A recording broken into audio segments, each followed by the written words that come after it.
안녕하십니까, 박정호입니다. 네, 이번 방송 이마트에 대해서 이야기해 보도록 하겠습니다. 영상 하단에 좋아요 한 번씩 누르시고 이야기 시작해 보도록 하겠습니다. 네, 이마트. 네, 이마트가 오늘 강한 흐름을 보여줬습니다. 이 강한 흐름의 배경 이유, 메인 이유와 또 플러스 알파. 약간 어떻게 보면 메인 이유와 조금 상충되는 내용이기도 해요. 하지만 어쨌든 그 이유에 대해서 좀 이야기를 해보는 시간을 가져보겠습니다. 우선 본격적으로 뭐 이야기를 하기 전에 오늘 우리 시장에 대해서 간단히 이야기를 해보면 이제 미증시의 영향을 받으면서 시가가 높이 떴어요. 시가가 높이 뜬 이후에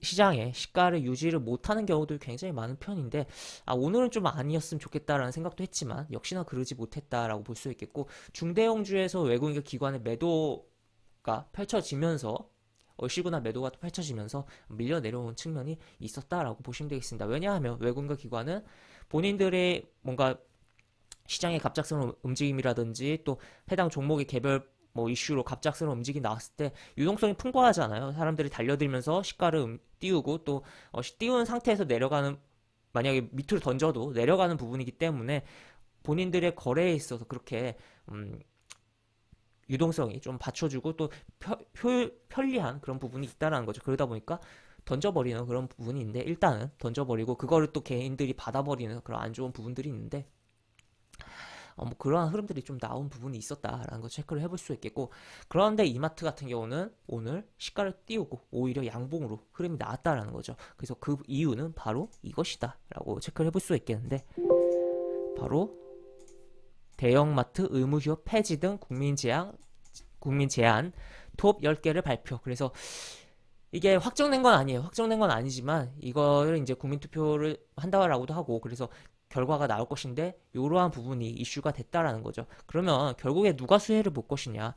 이마트, 롯데마트. 그래서 이마트와 롯데쇼핑이 움직였고 롯데쇼핑 같은 경우는 근데 롯데마트 말고도 많은 게 있잖아요. 다른 게. 그러다 보니까 그리고 대형마트에 있어서 이마트가 탑이기도 하고 이마트의 흐름이 더 강했다라는 것도 체크를 해볼 수가 있겠습니다. 그리고 어떻게 보면 이것과 조금 상충되는 내용이긴 한데 지금 코로나가 다시 지금 난리인 상황이잖아요. 새로운 변이가 계속적으로 뭐 오미크론의 하위 변이가 계속적으로 나오면서 뭐 켄타로우스 이야기가 나오고 막 정신 없는데 그런 부분도 영향을 줬다.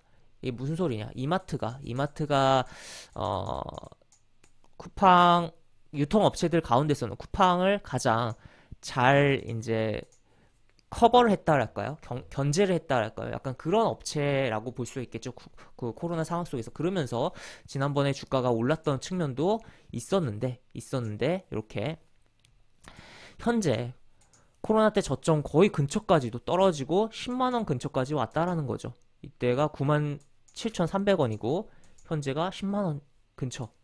그러면 그렇다고 그리고 또 이 구간 동안 실적이 안 좋았냐? 그것도 아니거든요. 그러면 가격 매력이 굉장히 발생했다라는 거. 그렇기 때문에 플러스 알파적인 측면까지 담아서 그리고 또 코로나 상황으로 의무휴업은 폐지되면 폐지되는 대로 이제 주말에 사람들이 좀 오지 않을까. 약간 그런 느낌. 그리고 또 어떻게 보면 코로나로 인해서 매장 찾는 손님이 적어질 수야 있게 하지만 반대적인 측면으로 이러한 코로나로 인해서 배송에 대한 부분이 증가하지 않을까 그런 부분이 작용을 한 부분이고 물론 메인은 아까 그 의무휴업 폐지라는 부분이다라는 거 체크를 해볼 수가 있겠습니다. 그리고 오늘 외국인 기관 같은 경우는 이제 이런 식으로 외국인 개인 다 던졌어요. 기관은 담았다. 기관은 담았는데 기관 단순액이 기관 전체로 이제 플러스가 잡힌 것도 잡힌 건데 세부 항목으로 보면 금융투자, 보험, 투신, 기타금융, 은행, 연기금, 사모펀드 싹 다 담았습니다. 그래서 뭔가 상당히 의미 있는 뭐 하루였다라고도 체크를 해볼 수가 있겠고 추가적으로 매수가 들어오는지 여부 체크를 해봐야겠고 좀 대형주 같은 경우는 한번 올릴 때 이제 추세적으로 잘 올리다가 이제 공매도도 치고 막 정신없이 할 경우에 그냥 제대로 된 반등도 없이 쭉 밀어버리거든요. 여기 보시면 여기 이런 식으로 떨어졌죠.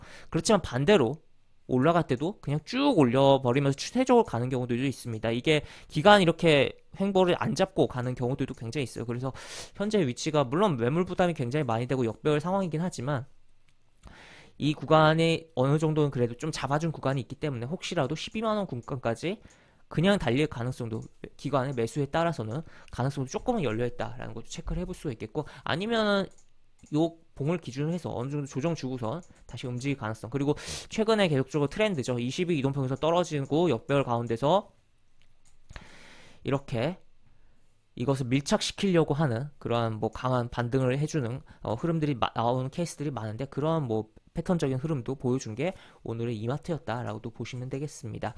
그래서 뭐 메인적인 이유, 그리고 그 외, 그 다음에 또 추가로 수급적인 부분도 체크를 해봤고, 당분간은 좀 대형주들 가운데서는 조금 주목을 해볼 종목들 가운데 하나가 이마트지 않을까 싶은 상황이고, 그 외에 뭐 지금 제가 계속적으로 대형주 같은 경우는 최소한 60일 이동평소 회복한 다음에 보자라는 식으로 기존의 영상들에서는 이야기를 해드렸었어요. 근데 조금 시장이 안정이 조금은 되고 있고, 그리고 또 오히려 역배열이 큰 가운데서 이제 이런 식으로 움직이는 종목들도 이마트뿐만 아니라 조금 더 나올 것이고 합니다. 그리고 계속적으로 좀 주목을 하고 있는 종목도 있고 한데, 그런 부분들 체크해서 조금 특징주 영상이 아니라 조금 소개시켜드리는 영상으로서도 하나하나 조만간 좀 찍어보도록 하겠습니다. 그래서 다음 영상도 좀 기대를 해보시면 좋을 것 같다라고 이야기를 드리면서 영상 마무리해보도록 하겠고, 영상 하단에 보시면 설명과 댓글 부분에 동일한 링크가 들어갑니다. 이 링크 타고 들어오시면 제가 운영하는 무료 카톡방으로 입장을 할 수가 있고, 입장하시면 여러가지 장주 시황 관련 코멘트, 속보 관련된 부분, 여러가지 부분들 올려드린 부분 있으니까 이 부분 참고해보시면 주식하시는데 많은 도움이 되지 않을까 싶습니다. 이상 박종호였습니다. 네, 감사합니다.